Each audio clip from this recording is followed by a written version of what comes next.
Bom dia, meu povo, que a graça, que a paz e a doce misericórdia do Senhor permaneça sendo abundante sobre a sua vida, abundante sobre nós, a Igreja de Cristo Jesus, abundante sobre nós, ovelhas pertencentes ao pastoreio, ao rebanho de Cristo Jesus. Que nesta manhã seja um tempo não apenas de desfrutarmos dessa doce paz do Senhor, mas desfrutarmos da sua companhia, do Emanuel, o Deus conosco, sermos por Ele alimentados através da sua palavra e ao mesmo tempo conduzidos pelo Teu Espírito, pela mediação de Cristo, darmos ao nosso Deus a honra, a glória e o louvor. Vamos juntos declarar: este é o tempo, esta é a hora em que o Senhor reservou para que juntos adoremos o Deus da nossa salvação.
Feche os seus olhos, apresente-se diante do Senhor e declare a sua disposição em conhecer, em buscar e em receber daquilo que o Senhor tem preparado para a sua vida na manhã desse dia.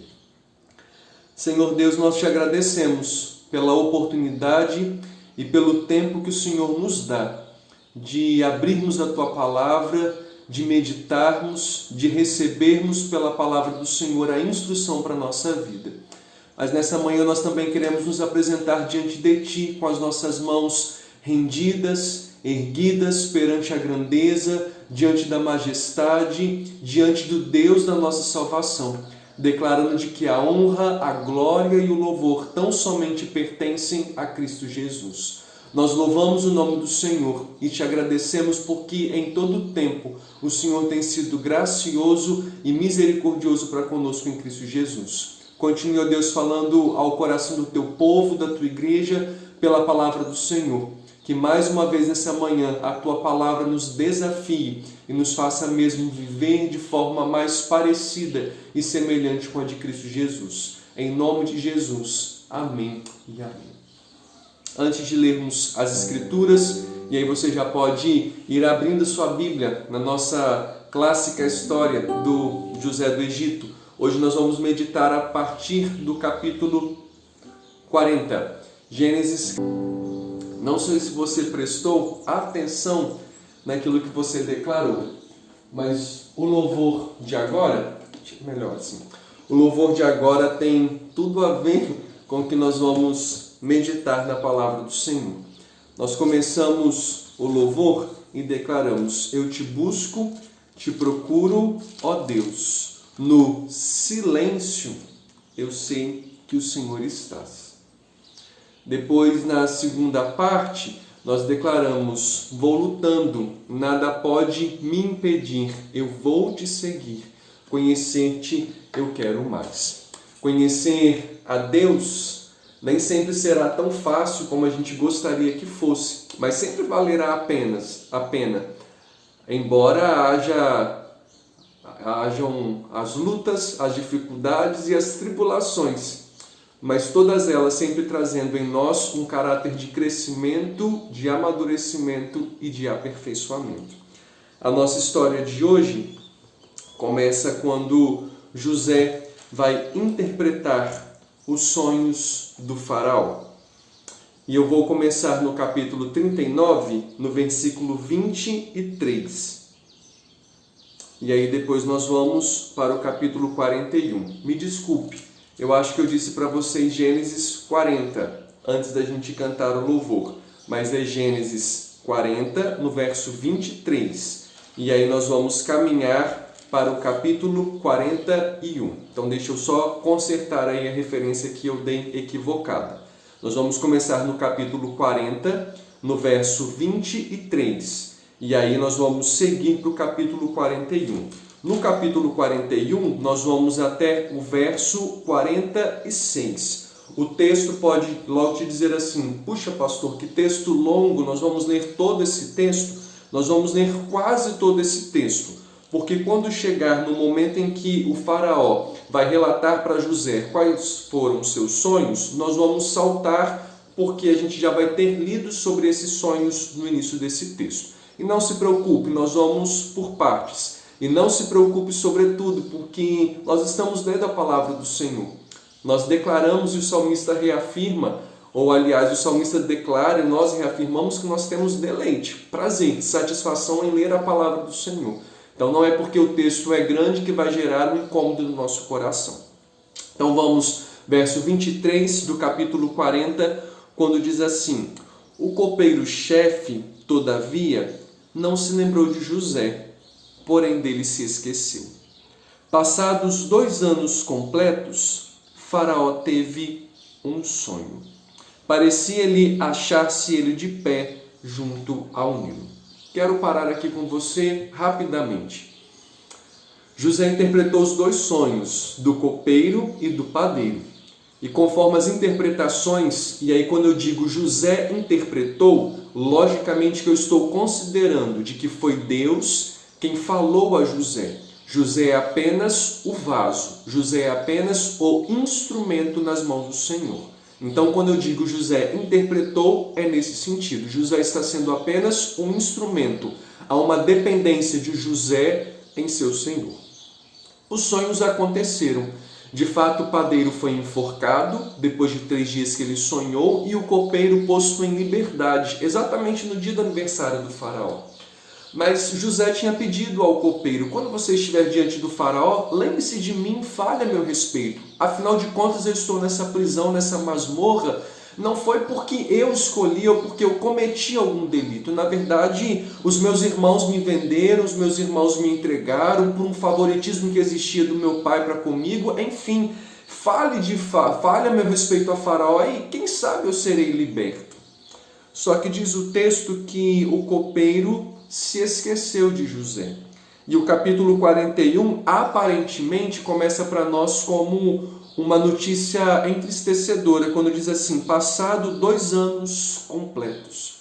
As escrituras no capítulo 41 de Gênesis começam dizendo que José ficou na prisão por 2 anos.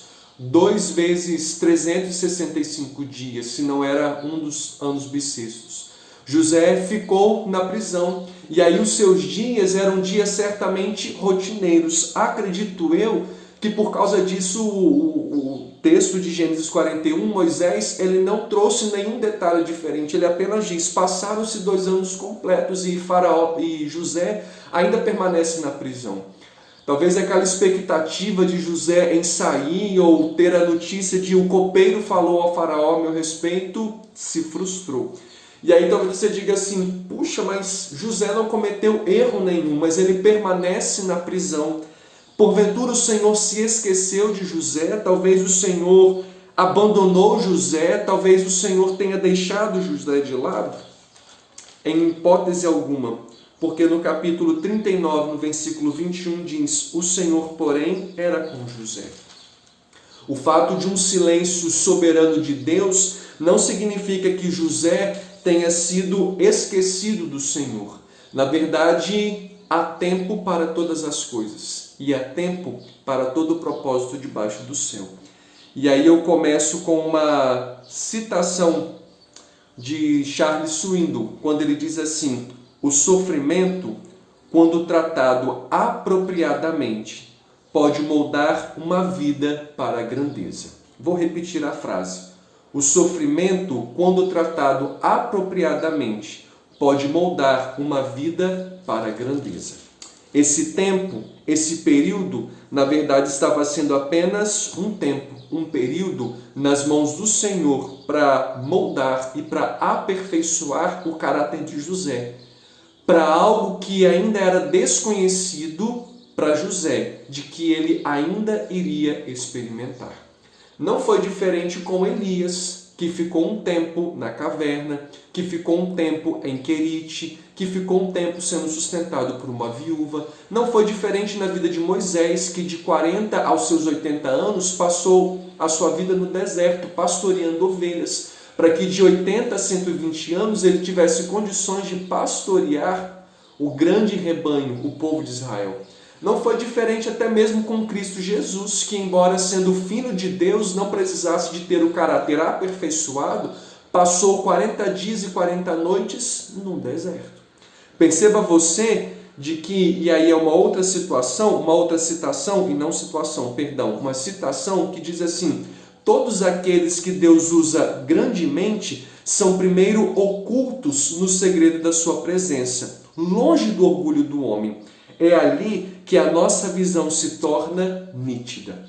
Esses 2 anos em que aparentemente, preste atenção, esses 2 anos em que aparentemente pareça que José esteja abandonado ou esquecido, o salmista diz que até mesmo no silêncio nós encontramos a Deus.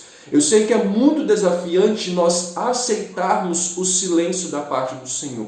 É desafiante estarmos num tratamento de quimioterapia, num tratamento de uma enfermidade, estarmos em oração, com propósito de oração, e o Senhor não nos dá nenhuma resposta, ou o Senhor se manter em silêncio. Aparentemente soa aos nossos ouvidos como Deus não nos ouviu.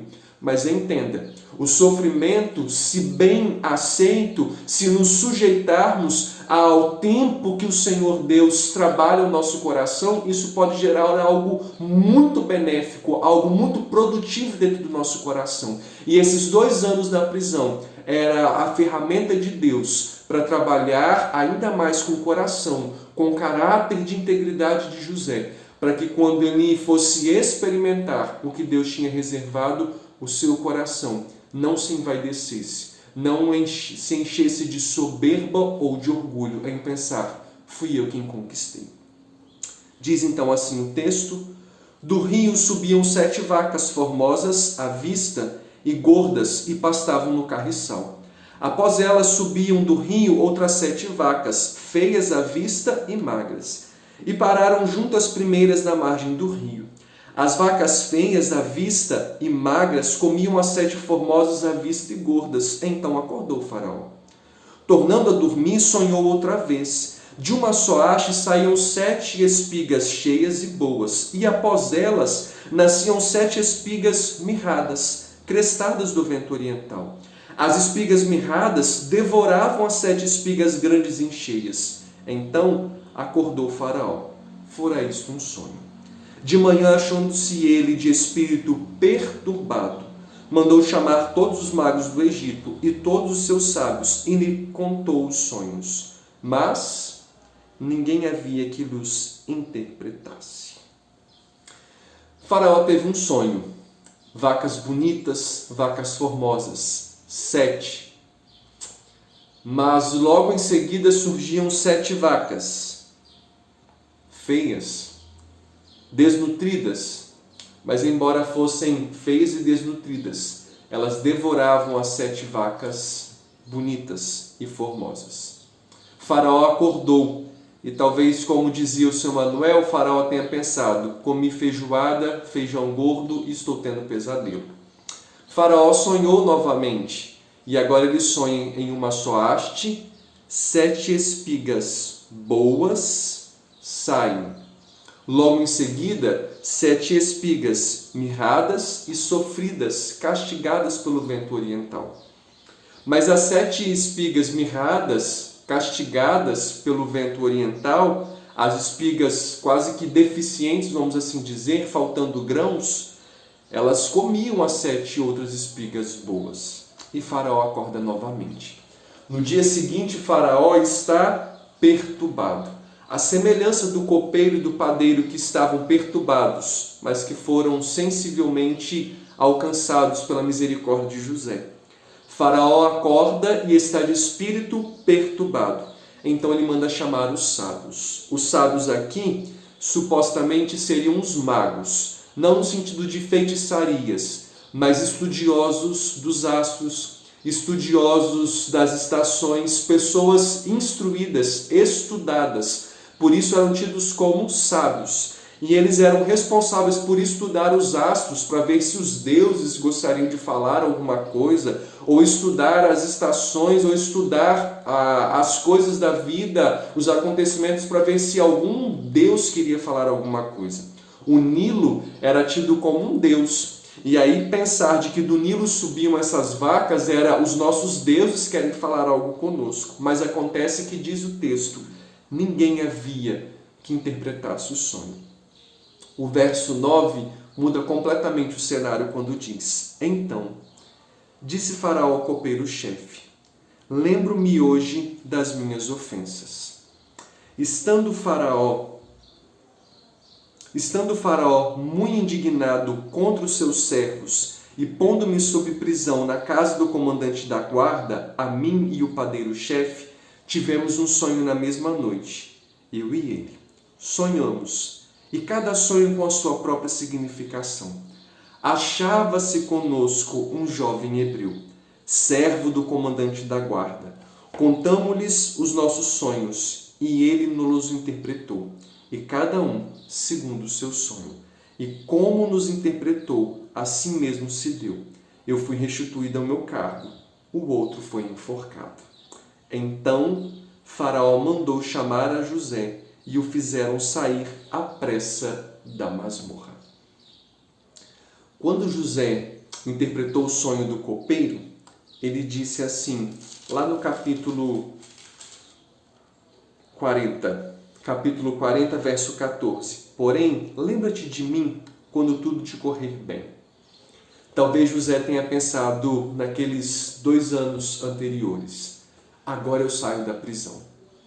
Talvez José, humanamente falando, como eu e você pensaríamos, ele pensou: esta será a minha oportunidade de sair desta prisão e de retornar às minhas atividades, de voltar para a minha terra, para os meus parentes, para a minha família. Para dizer, quem sabe, talvez o meu pai esteja achando que eu morri, ou talvez o meu pai, os meus familiares tenham morrido, enfim, é tempo de eu me reencontrar. Essa era a expectativa de José, mas não eram os planos e os propósitos do Senhor.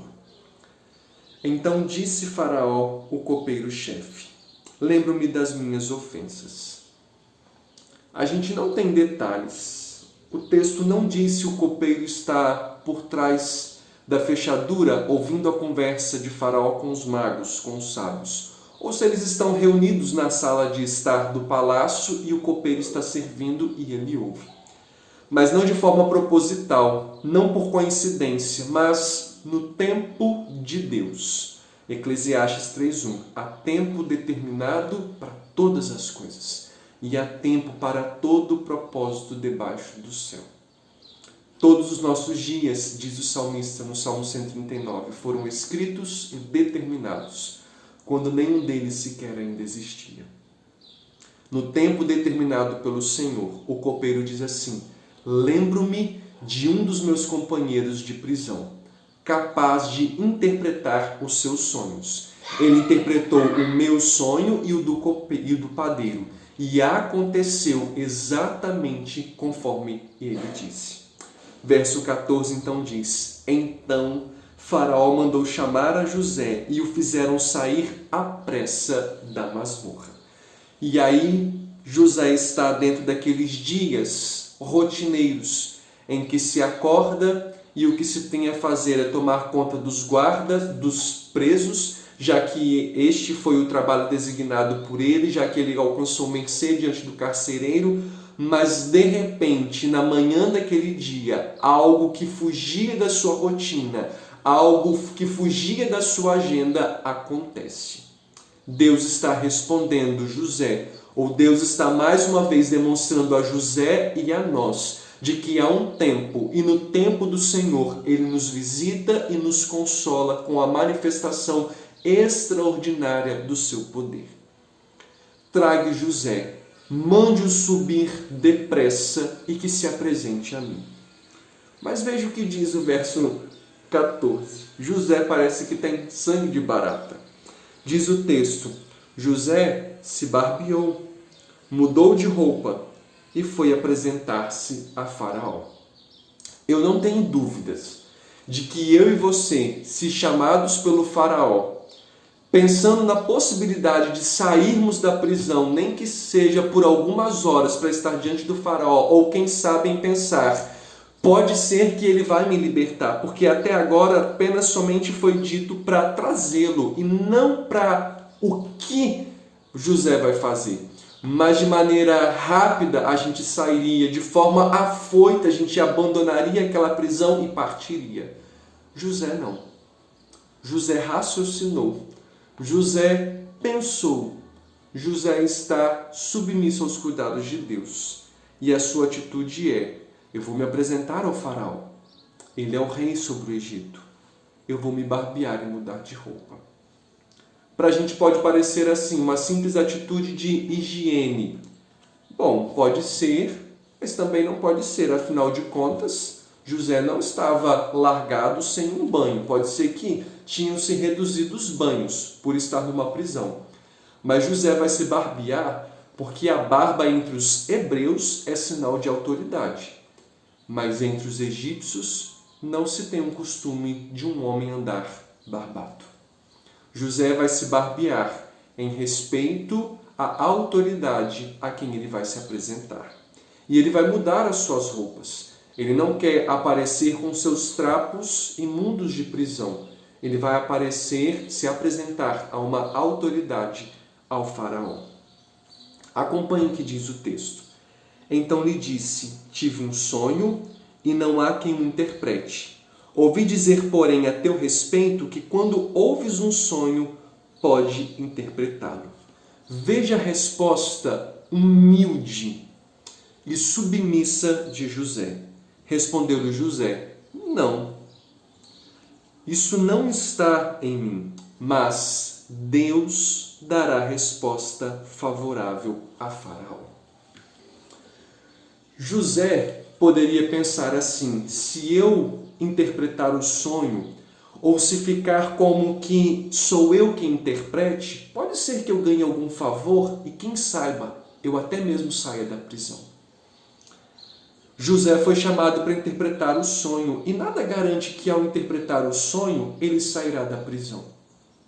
Perceba você de que o tempo de sofrimento de José aperfeiçoou ainda mais nele um caráter de um coração íntegro, submisso e humilde aos olhos do Senhor. O livro de Tiago, se não me falha a memória, Tiago 4 diz: Deus resiste aos soberbos, mas dá graça aos humildes. Na mesma linguagem de Provérbios, é dito que Deus rejeita os soberbos, mas Ele dá graça aos simples.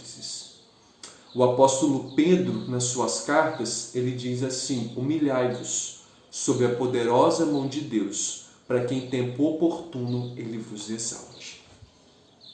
José está diante de um rei, e na sua grade curricular, perante o copeiro, ele é capaz de interpretar sonhos. Só que José diz assim: a resposta não está em mim. É Deus, o meu Deus, quem nos dará a resposta. Não sou eu quem interpreto. Não sou eu quem dou os significados, eu sou apenas um instrumento nas mãos do Senhor. Eu sou apenas o vaso, eu sou apenas a porção de massa, de barro, nas mãos do oleiro. Aqui eu queria que a gente parasse um pouquinho, para a gente confrontar um cristianismo tão centralizado no homem que a gente vê hoje.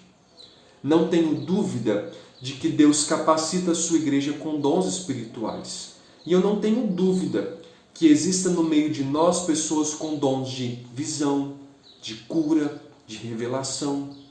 Mas eu também não tenho dúvida de que alguns desses homens e mulheres têm usado esses dons para mercadejar a palavra do Senhor, para ganhar, para ter uma vida financeiramente, vamos dizer, melhor. Em cima, sobre os dons dados graciosamente pelo Espírito do Senhor ao povo de Deus. José poderia pensar em ganhar algum tipo de favor. José poderia até mesmo aqui negociar o que eu vou ganhar em troca se eu interpretar os sonhos do Senhor. José não teria nada a perder se o faraó dissesse assim: que ousadia sua, rapaz, eu posso mandar matar você. Para quem está numa prisão, numa masmorra, poderíamos dizer que José não teria nada a perder, apenas a vida.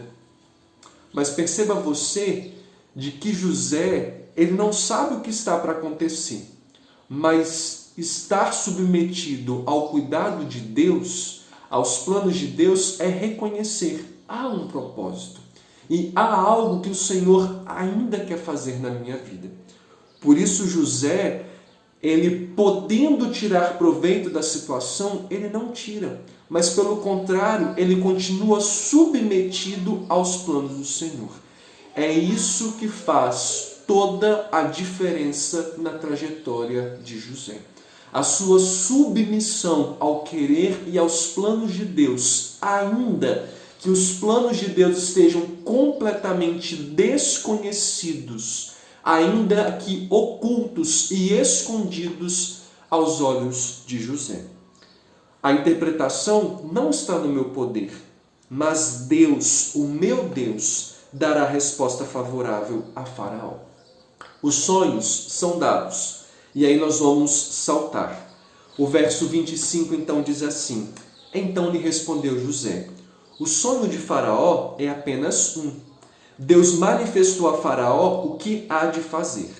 As 7 vacas boas serão 7 anos, as 7 espigas boas também 7 anos. O sonho é um só. As 7 vacas magras e feias que subiam após as primeiras serão 7 anos, bem como as 7 espigas mirradas e crestadas do vento oriental serão 7 anos de fome. José está dizendo: os 7 sejam das vacas boas, das espigas boas, das vacas mirradas ou das espigas maltratadas, são 7 anos. 7 de cada lado, nós temos um período de 14 anos. Verso 28 diz: esta é a palavra, como acabo de dizer a Faraó, que Deus manifestou a Faraó que lhe há de fazer. Eis aí vem 7 anos de grande abundância por toda a terra do Egito.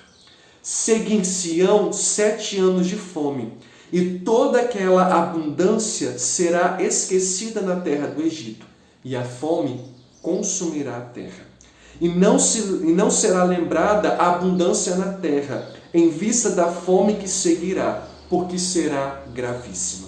O sonho de Faraó foi dúplice, porque a coisa é estabelecida por Deus, e Deus se apressa a fazê-la. Agora, pois, escolha Faraó um homem ajuizado e sábio, e o ponha sobre a terra do Egito. Faça isso, Faraó, e ponha administradores sobre a terra, e tome a 5ª parte dos frutos da terra do Egito nos 7 anos de fartura. Ajuntem os administradores toda a colheita dos bons anos que virão. Recolham cereal debaixo do poder de Faraó para mantimentos nas cidades e o guardem. Assim, o mantimento será para abastecer a terra nos 7 anos da fome que haverá no Egito, para que a terra não pereça de fome. José ouve os sonhos, e José, por direção de Deus, interpreta os sonhos. Perceba você que lá atrás José teve sonhos e, ao contar aos seus irmãos, trouxe um grande conflito familiar que o fez ser lançado a uma cisterna, da cisterna escravo, de escravo na casa de Potifar. Na casa de Potifar, pela calúnia de sua mulher, de novo numa cisterna, numa prisão, num deserto. Na prisão, José de novo interpreta sonhos. E agora de novo José está interpretando sonhos. Lá atrás, quando ele interpretou os sonhos, aparentemente do copeiro e do padeiro, em nada adiantou. Mas agora ele vê que sim, adiantou. Não no tempo dele, mas no tempo de Deus. De novo, José está diante de Faraó, de um grande rei, da maior autoridade no Egito. E por orientação, por direção de Deus, ele interpreta os sonhos. Ao interpretar, ele diz: existirão 7 anos de fartura, de abundância, mas logo em seguida, 7 anos de escassez. A ponto, diz o verso de número 30, da escassez ser tão grande que não seremos capazes de lembrar dos 7 anos de abundância. Ponto. Faraó estava satisfeito. Os sonhos foram interpretados. Por este motivo, buscamos José da masmorra. Mas José não para. José é ousado. José vai além. Ele está diante de um rei. E ele continua, não por ele, logicamente. E ele diz assim: é bom, é necessário que o Senhor coloque um homem ajuizado e sábio sobre a terra do Egito. Juntamente com ele, administradores, para recolher parte do cereal do período da abundância, para que no período da escassez o Egito não padeça de fome. José foi chamado apenas para interpretar os sonhos, mas ousadamente ele aconselha alguém que é superior a ele. Alguém que foi chamado apenas para interpretar sonhos, agora aconselha o comandante, o general, o chefe, o rei, o faraó do Egito. A autoridade maior do Egito é aconselhado por um prisioneiro, mas por um prisioneiro dirigido pelo Senhor e submetido aos planos do Eterno. Pode parecer uma grande ousadia, mas perceba você de que o faraó poderia dizer assim: quem é você para me aconselhar? Eu apenas te chamei para interpretar os sonhos. Que ousadia sua, rapaz, de querer me aconselhar. Embora seja uma ousadia de José aconselhar o faraó, perceba a simplicidade com que José se comporta diante de Faraó, a ponto de, no verso 37, as Escrituras dizer assim: o conselho foi agradável a Faraó e a todos os seus oficiais. Jamais um faraó admitiria ser aconselhado por um prisioneiro. Jamais uma autoridade suprema do Egito, da corte do Egito, do império naquela época poderoso, da potência que era, aceitaria uma orientação, uma palavra de conselho, por melhor que fosse, de alguém inferior, subalterno. Mas a maneira como José fala a Faraó, a maneira como José se apresenta a Faraó, embora ele seja ousado em trazer um conselho, na sua ousadia há sabedoria, simplicidade e submissão. José está dizendo: eu sei diante de quem eu estou. E embora ele esteja certo com o conselho, ele está se submetendo debaixo de uma autoridade e mansamente, sabiamente, com humildade e simplicidade, sendo dirigido pelo Senhor. Os anos de sofrimento são necessários para gerar em nós um caráter de aperfeiçoamento. Por isso diz o texto que o conselho foi agradável ao faraó, bem como aos seus oficiais. Verso 38 em diante diz assim: Disse Faraó aos seus oficiais: Acharíamos porventura homem como este, em que há o Espírito de Deus? Depois disse a Faraó: Visto que Deus te fez saber tudo isso, ninguém há tão ajuizado e sábio como tu. Verso 38. Acharíamos porventura homem como este, em que há o Espírito de Deus? Depois disse Faraó a José: Visto que Deus te fez saber tudo isso, ninguém há tão ajuizado e sábio como tu. Há uma necessidade de se ter alguém para administrar nos 7 anos da abundância. Porque, humanamente falando, quando tudo vai bem na nossa vida, nós não fazemos reservas. Nós não nos preparamos para o dia da escassez. No período da escassez que nós pensamos, puxa, era necessário a gente ter administrado melhor o nosso dinheiro, a nossa vida financeira, mas nós não fizemos. José poderia ter se autocandidatado, mas ele não fez. Faraó, movido também pelo próprio Deus, reconhece o caráter de integridade e o caráter de alguém sábio e que é capaz de verdadeiramente viver para o propósito de que é preciso. Visto que Deus te fez saber tudo isso, ninguém há tão ajuizado e sábio como tu. Veja o que diz a partir do 40. Administrarás a minha casa e a tua palavra obedecerá todo o meu povo. Somente no trono eu serei maior do que tu. Disse mais Faraó a José: Vês que te faço autoridade sobre a terra do Egito. Então tirou Faraó o seu anel de sinete da mão e o pôs na mão de José. Fê-lo vestir roupas de linho fino e lhe pôs ao pescoço um colar de ouro. Fê-lo subir ao seu segundo carro e clamavam diante dele: Inclinai-vos. Desse modo o constituiu sobre a terra do Egito. Disse ainda Faraó a José: Eu sou Faraó. Contudo, sem a tua ordem, ninguém levantará mão ou pé em toda a terra do Egito. A José chamou Faraó de Zafenate Paneia. Ele deu por nome a Zenate, filha de Potífera, sacerdote de On, e percorreu José toda a terra do Egito. Aqui encerramos. Era José da idade de 30 anos quando se apresentou a Faraó, rei do Egito. Deus resiste aos soberbos, mas dá graça aos humildes. Pedro, humilhai-vos sob a poderosa mão de Deus, para que em tempo oportuno ele vos exalte. A citação de Charles Swindoll: o sofrimento, quando tratado apropriadamente, pode moldar uma vida para a grandeza. Da cisterna para a casa de Potifar. De Potifar para a masmorra. Da masmorra para o palácio. E no palácio agora, primeiro-ministro do Egito. O segundo do Egito. Um degrau abaixo de Faraó.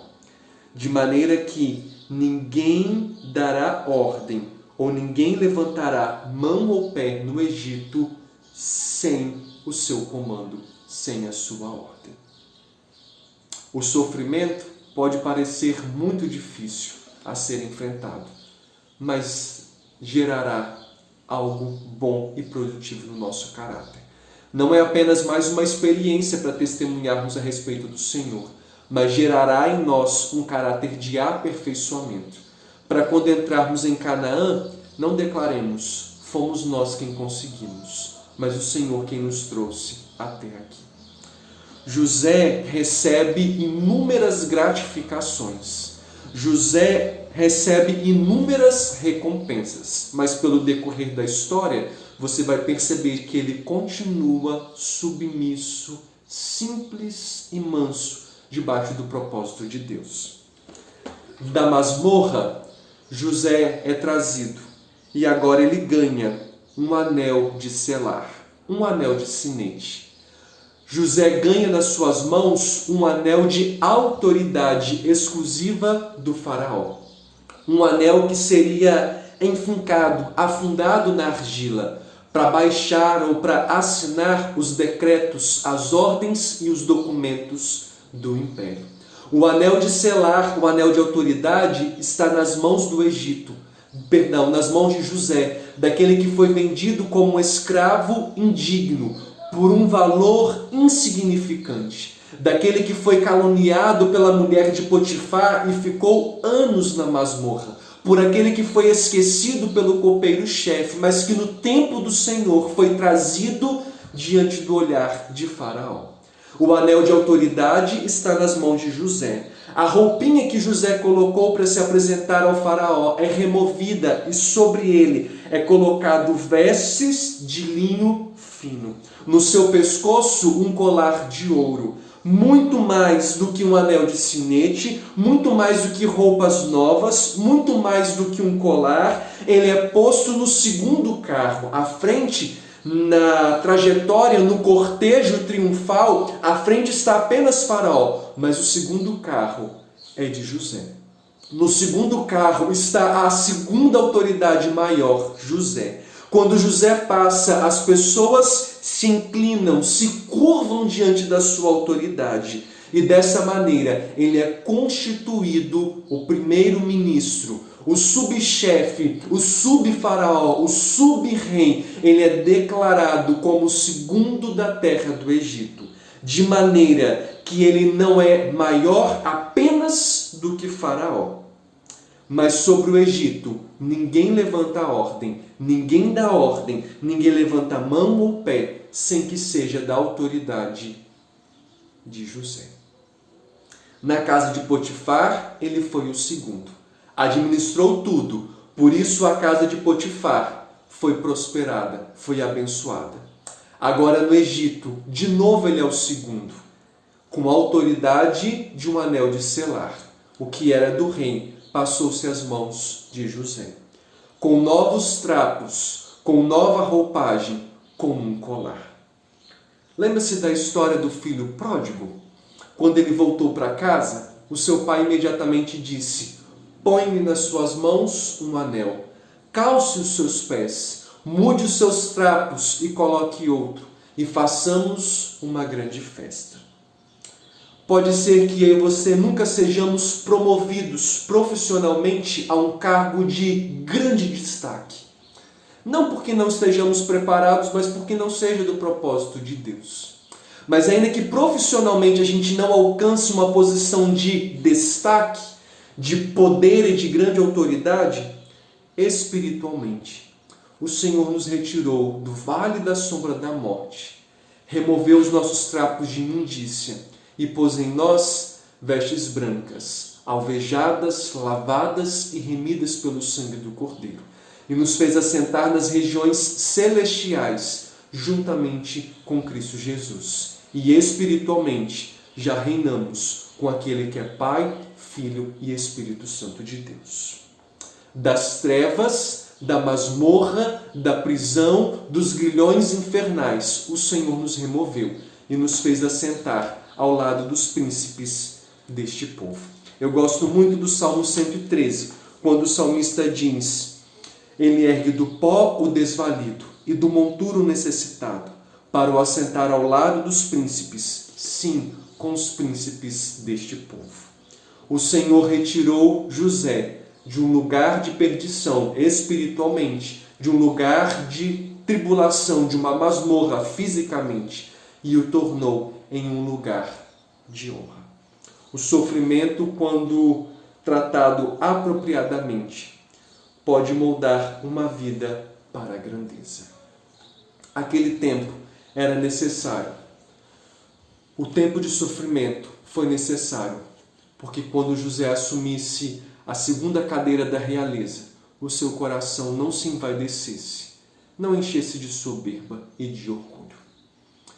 Há um dito popular que diz: se queremos conhecer alguém, dê a ele poder, dê a ele dinheiro, dê a ele fama. Pela trajetória, nós vamos perceber de que o José simples e humilde, continua caminhando desta maneira, mesmo com a posição em que agora ele assume. O tempo de sofrimento foi suficiente e necessário por um caráter de aperfeiçoamento ser gerado na vida de José.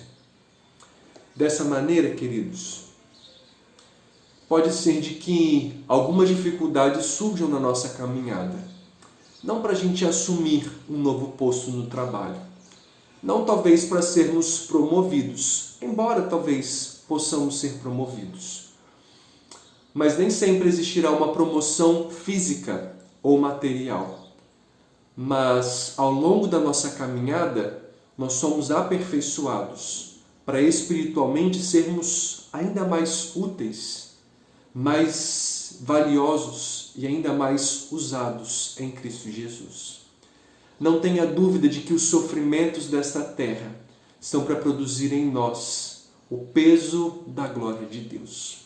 É para que melhor sejamos moldados e trabalhados.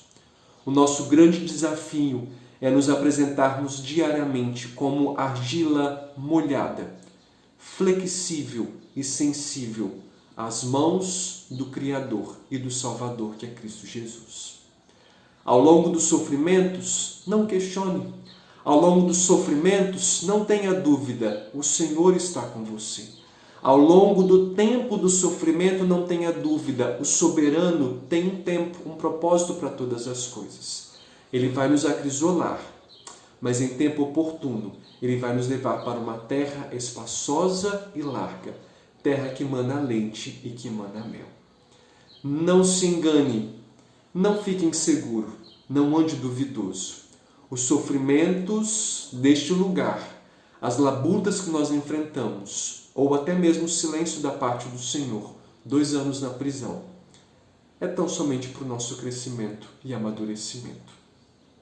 O que vier depois, entre aspas, como recompensa, não vai encher o nosso coração de vaidade, de orgulho e de soberba. Reconheceremos, foi o Senhor quem nos colocou aqui.